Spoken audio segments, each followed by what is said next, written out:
Magluluto ako ng talong. Kaya akong batang naglilikot, oh. Pakit-kit pa naman. Kasing cute ng nanay. Cherry! At nung mainit na nga, nilagay ko na nga yung mga talong sa kawali.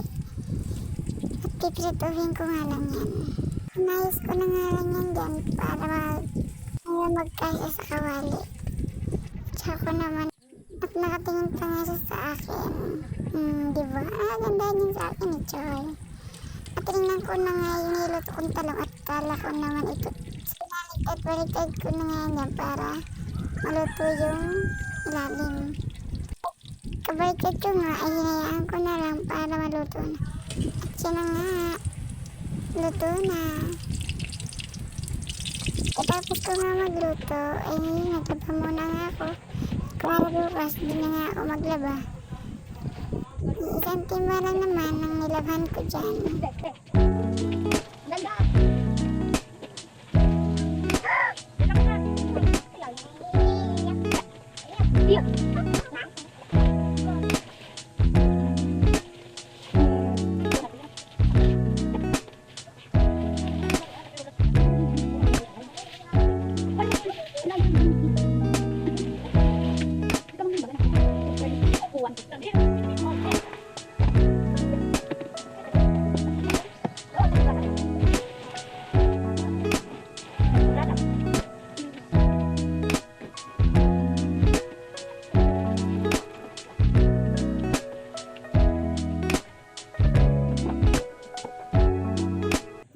Dyan maglawlaw ay tsaka ko naman babrasin.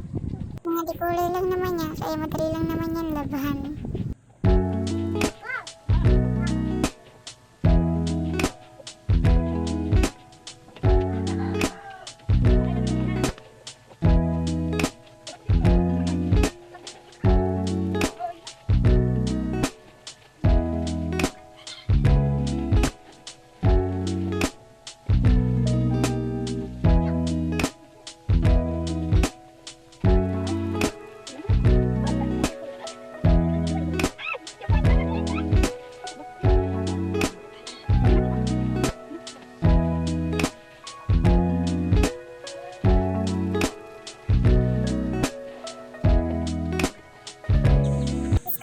Ni dyan is tsaka ko naman sinampay at parang uulan kaya sinilong ko na lang dyan.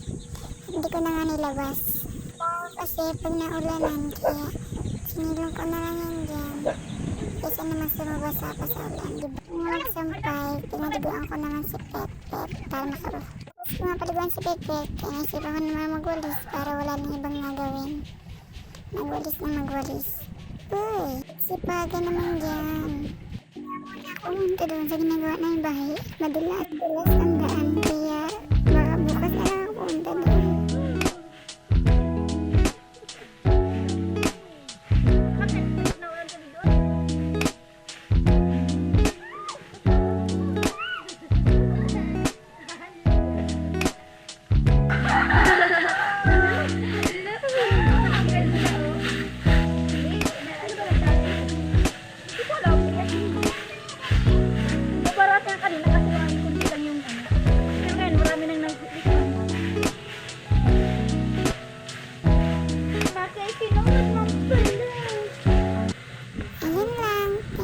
For watching.